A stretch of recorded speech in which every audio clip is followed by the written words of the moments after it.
Tenemos que ver las alteraciones en el plegamiento de las cadenas.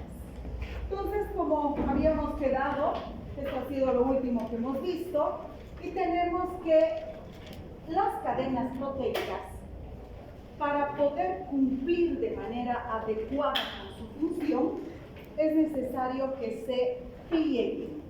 Entonces, que se enrosquen sobre sí mismas, adoptando lo que habíamos visto, que son estructuras secundarias, terciarias. Esas son unicatenarias, es decir, una sola cadena, o estructuras cuaternarias en el caso de dos o más cadenas. ¿Sí? Entonces, lo que vamos a tener son el plegamiento de las cadenas. ¿Quién ayuda a que la cadena se pliegue de manera adecuada? Las proteínas chaperonas. Son las proteínas chaperonas. ¿Sí? Y más bien, antes de que me olvide, que ya me he olvidado en los dos grupos de esta mañana, para que no me olvide, la terapia para el tratamiento justamente de las alteraciones en el plegamiento de las cadenas está yendo por este lado, es decir, buscar proteínas chaperonas sintéticas que eviten que las cadenas se plieguen mal. Entonces, introducir a las células las proteínas chaperonas adecuadas, con una síntesis, obviamente, en el laboratorio, a través de técnicas monoclonales, para que tengamos las proteínas chaperonas y que obviamente protejan, que esa es su función. Levanta tus manos.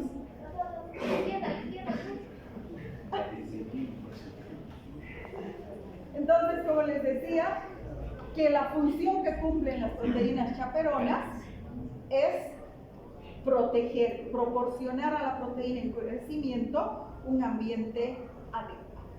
Bueno, entonces ayudan en el plegamiento correcto de la cadena en crecimiento, suministrando un ambiente protegido y evitando que se enreden o se produzcan enlaces que no son correctos, improductivos.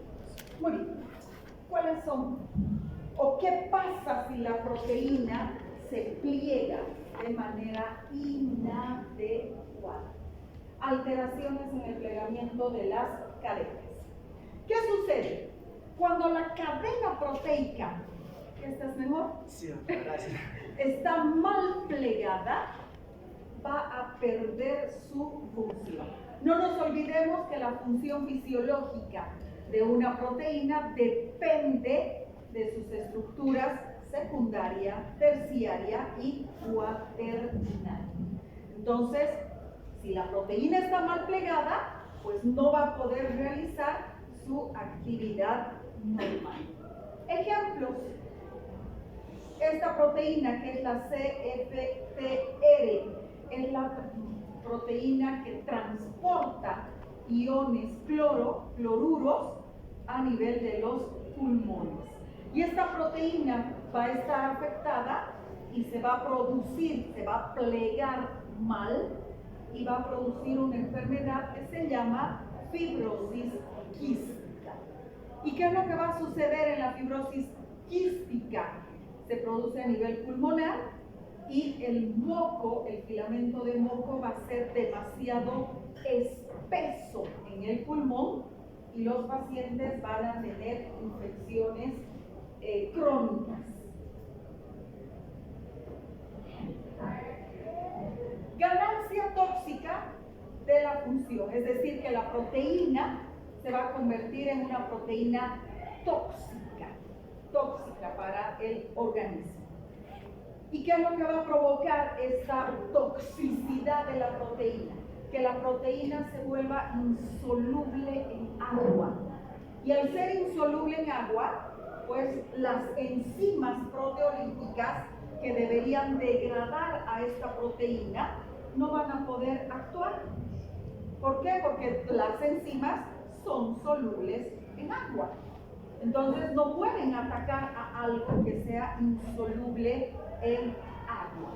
Y como no pueden ser degradadas, estas proteínas van a precipitar y se van a formar agregados insolubles en el interior de las células. Entonces, el agregado de proteínas mal plegadas va a generar depósitos de proteínas insolubles que van a dañar la célula y, por supuesto, los tejidos. A ver, apagamos la luz por ahí.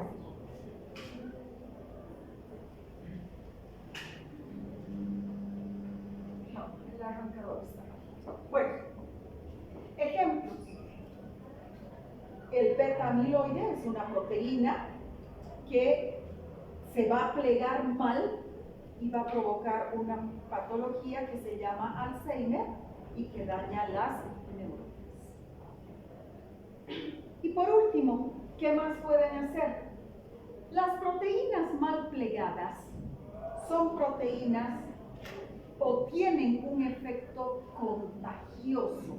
No son virus, no son bacterias, no son parásitos, son proteínas. Pero ¿cuál es el problema? Que cuando una proteína está mal plegada, se va a unir a una proteína que está sana y va a provocar que esta proteína sana modifique su estructura y adopte la estructura de la proteína mal plegada. Entonces, entre comillas, estas proteínas son contagiosas. ¿Por qué? Porque están estimulando que se sinteticen proteínas mal plegadas. Y este es un problema. ¿Por qué? Porque estos acúmulos de proteínas mal plegadas van a provocar este acúmulo de proteínas mal plegadas, sobre todo a nivel del retículo endoplásmico, van a provocar la activación de esta proteína. Es una proteína de respuesta que se va a liberar de manera no plegada, ¿sí? Y si es que el daño persiste en el tiempo, pues va a provocar que haya una apoptosis. ¿Y qué es la apoptosis? La muerte celular programada. Entonces la célula va a fallecer al final. ¿Por qué? Porque toda la célula se va a llenar de proteínas que no pueden ser degradadas y que no cumplen su función. Entonces vamos a tener los problemas.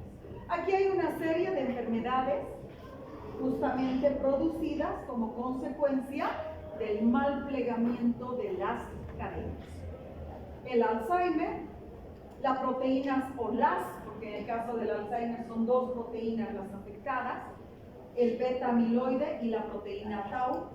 El beta-amiloide mal plegado va a formar placas seniles y la proteína tau hiperfosforilada, es decir que se van a unir demasiados grupos fosforilo, ¿sí? Grupos fosfato, entonces se va a acumular en forma de ovillos neurofibrilares. ¿Qué va a provocar esto? Pérdida progresiva de la memoria. Y el paciente va a desarrollar demencia en este caso. En el Parkinson tenemos también dos proteínas afectadas. Por un lado tenemos a la alfa-sinucleína y por otro lado tenemos a la parquina. Perdón, parquina nomás, a la parquina. ¿Qué es lo que va a provocar? Unos agregados, unas proteínas insolubles que se van a conocer con el nombre de cuerpos de Lewy, que van a provocar trastornos motores, temblor y rigidez. El Huntington, en el Huntington, la proteína mal plegada es la huntingtina mutada, que va a provocar una expansión de la poliglutamina que va a favorecer la formación de agregados proteicos, movimientos involuntarios y deterioro cognitivo. Las enfermedades priónicas. Hay una serie de enfermedades priónicas. La más importante de todas ellas es la enfermedad de Creutzfeldt-Jakob, donde vamos a tener la proteína afectada, es la proteína priónica normal, llamada también prión, y se va a convertir en la forma infecciosa, son contagiosas, por eso en alguna literatura dice que son infecciosas, que es la proteína priónica Scrapie. Va a provocar demencia, que es rápidamente progresiva, y esta patología es mortal. El 100% de los pacientes que desarrollan enfermedad priónica fallecen.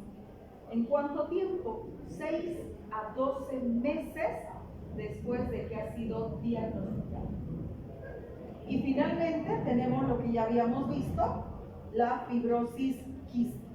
Ya les había dicho, es una proteína que transporta cloro. Hay una mutación que impide el correcto plegamiento y va a provocar secreciones espesas a nivel de los pulmones. Y esto va a provocar infecciones pulmonares crónicas. No solamente afecta a los pulmones, afecta también al páncreas. Entonces vamos a tener complicaciones importantes. Bueno, vamos a ver específicamente Alzheimer, Parkinson y enfermedad de Creutzfeldt-Jakob. ¿Qué sucede en la enfermedad de Creutzfeldt-Jakob? Se trata de una enfermedad, acabamos de ver, priónica, caracterizada por un trastorno neurodegenerativo, progresivo y fatal. Hemos dicho que el 100% de los pacientes fallecen en un periodo máximo de un año. Se trata de una proteína mal plegada. Esta proteína es la proteína priónica o simplemente prión. Este prión protege a la célula y produce el transporte sináptico. Entonces, esa es su función a nivel de las neuronas. En condiciones patológicas se va a provocar un cambio conformacional. ¿Qué es lo que tenemos? Esta es la proteína priónica normal, que tiene 42% de alfa hélice y solamente un 3% de hoja plegada beta. Eso suma 45%, lo que significa que el 55% restante está con estructura primaria. ¿Qué pasa en la proteína priónica Scrapie? Vamos a tener una disminución de la cantidad de hoja plegada, de alfa hélice, y un incremento sustancial hasta el 43% de hoja plegada beta. ¿Y qué es lo que provoca? La hoja plegada beta va a provocar que la proteína se vuelva insoluble. La secuencia de los aminoácidos es la misma. ¿Dónde está el problema? En la proteína chaperón, aquí. Que en vez de formarme alfa hélices, me forma hojas plegadas beta. Ahí está el problema. Entonces vamos a tener una proteína mal plegada con estas características y deja de cumplir su función. El inicio de la enfermedad puede ser espontáneo, no se sabe por qué. La proteína chaperona empieza a fallar y empieza a liberarme proteínas con esa estructura, una mayor cantidad de hojas plegadas beta y una menor cantidad de alfa hélice. O puede ser inducida. ¿Inducida cómo? Por el ingreso al organismo de la proteína mal formada. ¿Por qué? Porque el paciente ha consumido alimentos contaminados con la proteína Scrapie, con la proteína priónica escrapie, ¿sí? Generalmente consumo de carne de res, ¿sí? En 1980 ha habido en Europa una gran cantidad de pacientes que han fallecido justamente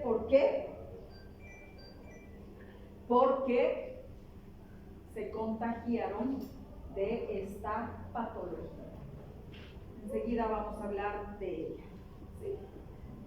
O puede ser porque se ha utilizado material médico contaminado. El diagnóstico se hace a través de electroencefalograma, y si es que no cambiamos las placas del electroencefalograma, pues obviamente esto va a provocar que haya contagio.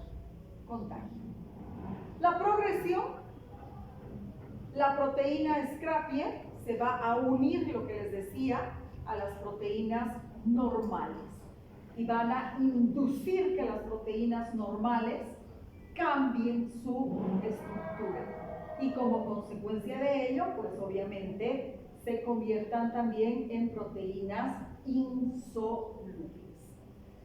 Esto va a provocar los depósitos insolubles a nivel del cerebro, la vacuolización, lo que va a provocar que a los cortes histológicos tengamos las células como si fueran esponjas.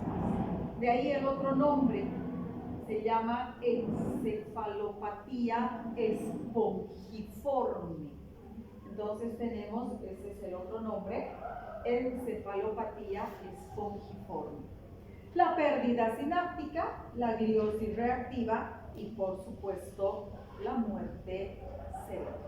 Entonces el paciente fallece. En la enfermedad de Creutzfeldt-Jacobs, la proteína priónica se va a replegar de manera anormal, ya hemos visto. ¿De dónde viene la palabra scrapie? Donde primero se verificó esta mutación, esta modificación de la estructura tridimensional, fue en las ovejas. Y la patología se llama enfermedad de Scrapie. Entonces ahí es donde se descubrió primero la proteína priónica Scrapie. Les había dicho que en 1980 en Europa ha habido un incremento en el número de enfermedades de Creutzfeldt-Jacobs adquiridas. ¿Por qué? Porque consumieron carne de res, carne de ganado vacuno, bovino, ¿sí? Que ha sido alimentado con alimento balanceado hecho a partir de ovejas muertas. Y estas ovejas, algunas de ellas, estaban enfermas. Entonces, ¿qué sucedió? Que este pienso, este alimento balanceado, deberían haberlo sometido a temperaturas altas y por bastante tiempo. ¿Para qué? Para, lo que vamos a ver enseguida, desnaturalizar la proteína. Hacer que la proteína se cocine.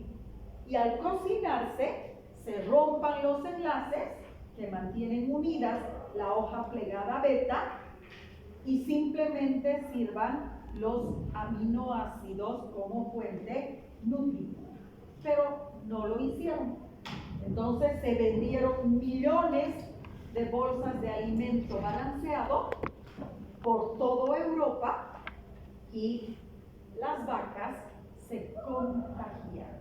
La enfermedad recibió el nombre de enfermedad de las vacas locas. Lo que tenían era la enfermedad de Scrapie. Entonces, fainearon este ganado y de esa forma llegó al ser humano. ¿Está comprendido? Muy bien. Esta enfermedad de Creutzfeldt-Jakob puede ser esporádica. Quiere decir que no se sabe por qué la proteína chaperona falla y comienza a producir estas proteínas mal plegadas.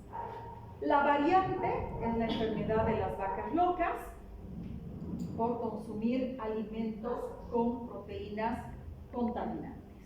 Y iatrogénica debido a material médico, que es lo que está provocando que ha sido atendido un paciente con enfermedad de Creutzfeldt-Jacobs. Este material debería ser desechado, pero es reutilizado y provoca el contagio. Muy bien. La enfermedad de Alzheimer. La enfermedad de Alzheimer es otra patología importante en el cual se va a provocar cambios en dos proteínas. Ya habíamos visto. En el beta amiloide, que va a provocar como consecuencia de una proteólisis anómala. Entonces este beta amiloide también cambia su estructura y va a pasar lo mismo que la proteína priónica SCRAP. ¿Qué es lo que va a suceder? Como se hace inaccesible porque se vuelve insoluble, entonces no va a poder ser desnaturalizada. Y al no poder ser desnaturalizada, pues obviamente,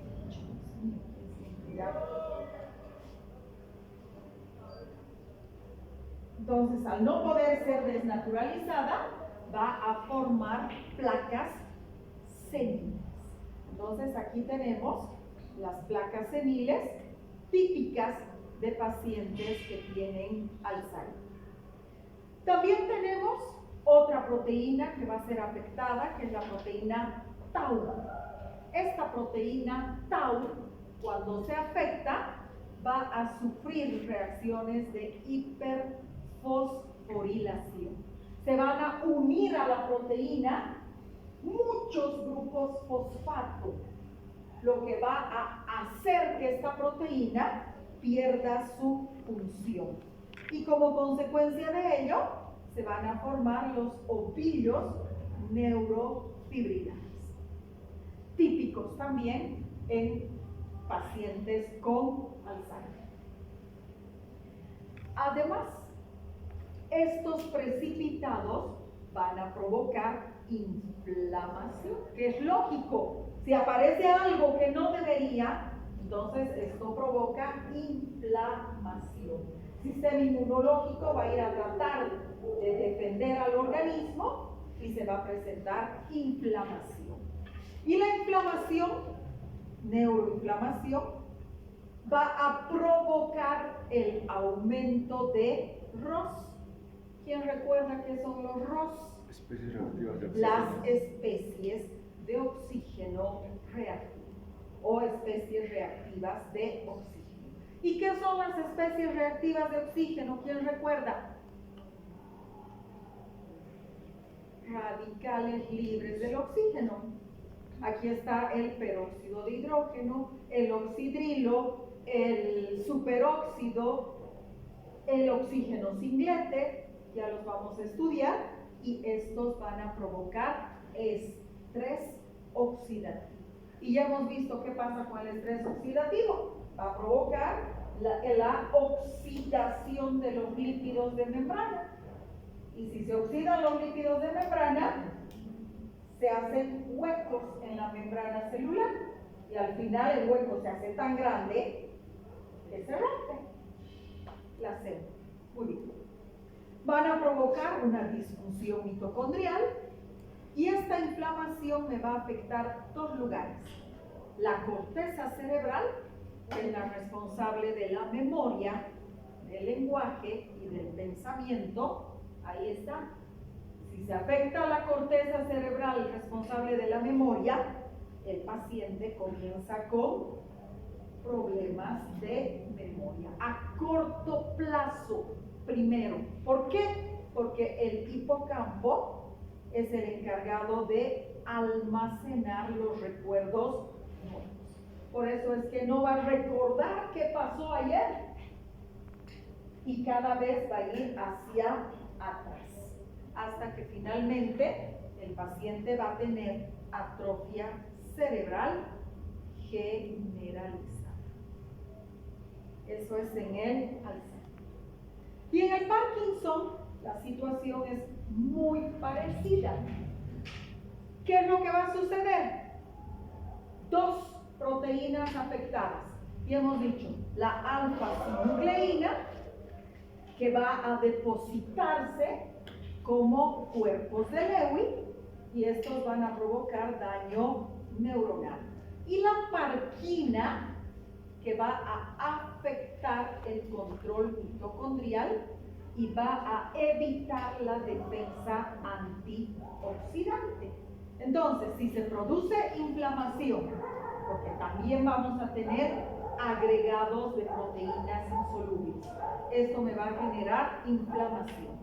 Y si la inflamación me produce liberación de especies de oxígeno reactivo y tenemos ausente la defensa antioxidante, pues obviamente voy a tener estrés oxidativo. ¿Cuál va a ser la región cerebral afectada? La sustancia negra. ¿Y la sustancia negra de qué se ocupa? Del movimiento y el equilibrio. Es la sustancia motora. Entonces, por eso es que los pacientes con Parkinson tienen problemas de movimiento. Y obviamente la dopamina va a encontrarse disminuida. ¿Está comprendido? Muy bien. Y para terminar, ¿qué es la desnaturalización de las proteínas? La desnaturalización de las proteínas está definida como la pérdida de la estructura nativa, de las estructuras secundarias, terciarias, y si tiene la estructura cuaternaria. Porque si hablamos de una sola cadena proteica, solamente llega hasta terciaria. Pero si son dos o más, pues estas se unen y me forman las estructuras cuaternarias. ¿Qué se pierde con la desnaturalización de las proteínas? Su función fisiológica. Si esta proteína es transportadora de nutrientes, como la albúmina, por ejemplo, y se desnaturaliza, esta es la albúmina, vamos a suponer, no es esta, es muy chiquitita esta para que sea albúmina, pero supongamos que esta es la albúmina, una sola cadena con estructura secundaria en alfa hélice y estructura terciaria porque está doblada en forma de ovillito. Entonces queda así cuando se desnaturaliza. Se han roto los enlaces disulfuro, se han roto los enlaces por puente de hidrógeno. El único enlace que no se modifica es el enlace peptídico, lo que significa que se pierden todas sus funciones excepto la nutritiva. Excepto la nutritiva. Por eso es que es importante desnaturalizar las proteínas que consumimos a través de la dieta. ¿Por qué? Porque es más fácil metabolizarlas. Si nosotros consumimos un huevo crudo, tardamos más en metabolizar que si consumimos un huevo cocido. Esta es la desnaturalización. Esa es la desnaturalización. ¿Alguna vez han comido carne cruda? Estamos con pesadez hasta el día siguiente. ¿Por qué? Porque tardamos en metabolizar la carne cruda. Si la hacemos cocer, el metabolismo es mucho más sencillo. ¿Por qué? Porque ya en la olla se están rompiendo una serie de enlaces. Solamente quedan los enlaces peptídicos. Entonces es importante desnaturalizar las proteínas.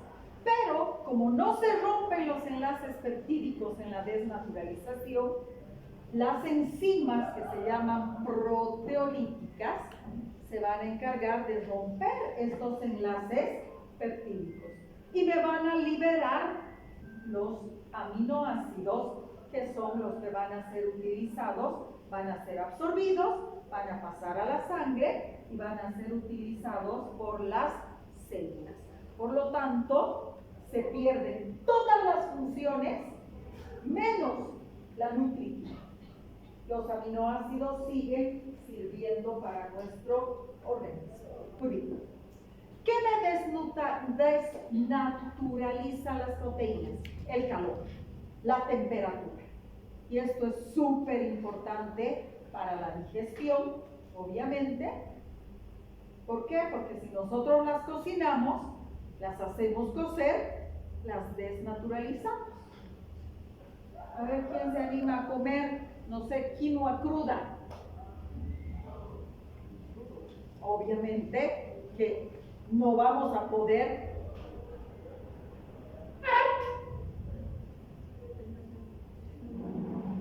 ¿Qué no vamos a poder?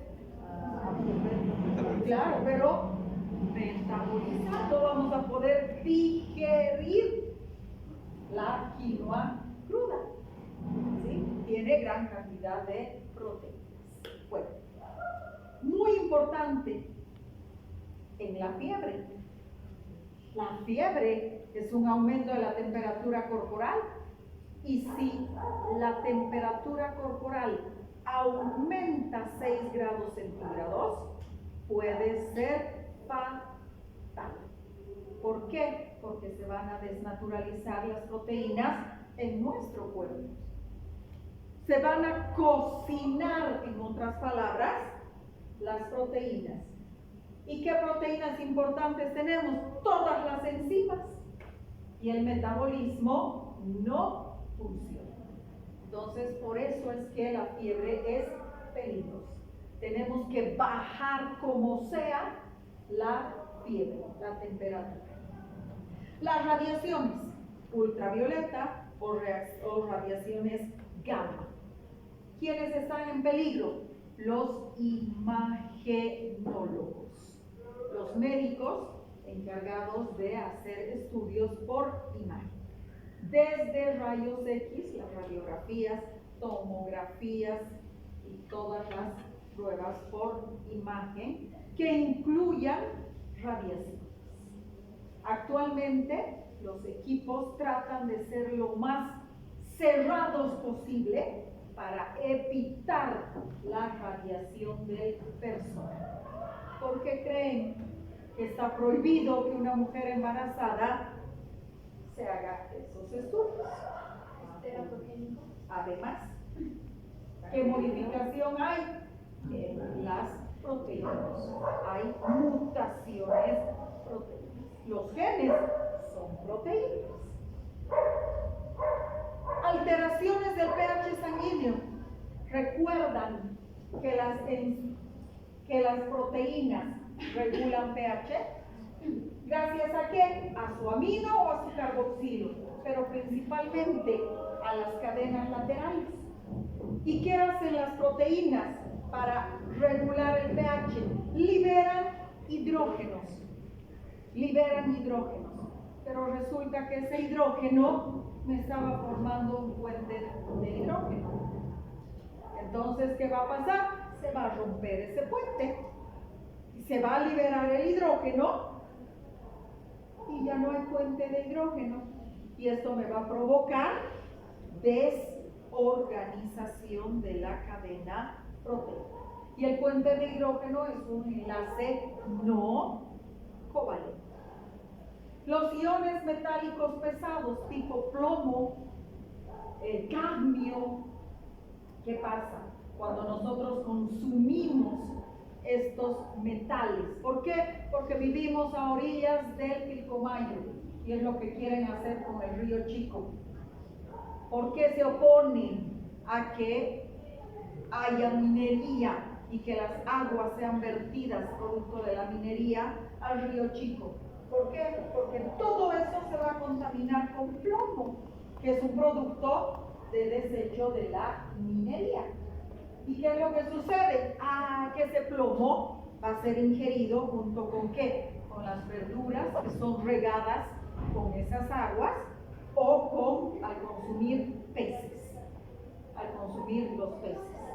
¿Y qué es lo que va a provocar? Que el carboxilo que se encuentra en las cadenas laterales, o recuerdan un amino al principio, un carboxilo al final, ¿sí? Y los sulfidrilos, ¿quién recuerda dónde está el sulfidrilo? ¿En qué aminoácido? Cisteína. En la cisteína. ¿Y es el responsable de que se forme qué tipo de enlace? Disulfuro. Se rompan. ¿Por qué? Porque estos radicales secuestran al metal pesado, lo captan, lo agarran, pero al agarrarlo están rompiendo el enlace disulfuro. Entonces se va a desnaturalizar la proteína. Y finalmente los solventes orgánicos, el alcohol, la acetona. ¿En qué tipo de pacientes? Los que trabajan en ciertas industrias, cosméticos, en industrias de pinturas, barnices, solventes. Entonces, ¿qué es lo que sucede con todos ellos? Utilizan este tipo de solventes, sobre todo acetonas y alcoholes. Al inhalar estas moléculas, se va a producir desnaturalización de la proteína. Y ya sabemos, proteína desnaturalizada no cumple su función fisiológica. Y si esta proteína es albúmina, que está en circulación sanguínea, no va a poder transportarme drogas, por ejemplo, no va a poder transportarme bilirrubina, y si se afecta la hemoglobina, no me va a poder transportar oxígeno. Entonces, ese es el problema de la desnaturalización de las proteínas. Ahora, obviamente, esta desnaturalización también es importante.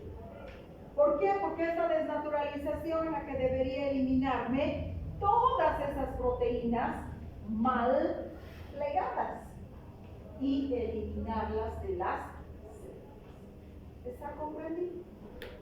Muy bien, con eso hemos concluido. Y para mañana, papel biológico de las proteínas. Vamos a ver cuáles son las principales proteínas y qué función cumplen dentro de nuestro organismo. Muy bien, vámonos. Disculpe, doctora, ¿qué era la gliosis reactiva en la... ¿Perdón? Gliosis reactiva en la encefalopatía de... ¿Qué es la gliosis reactiva?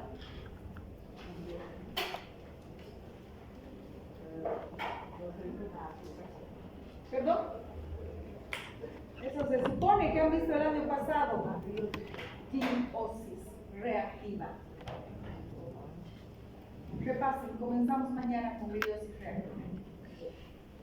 Vamos.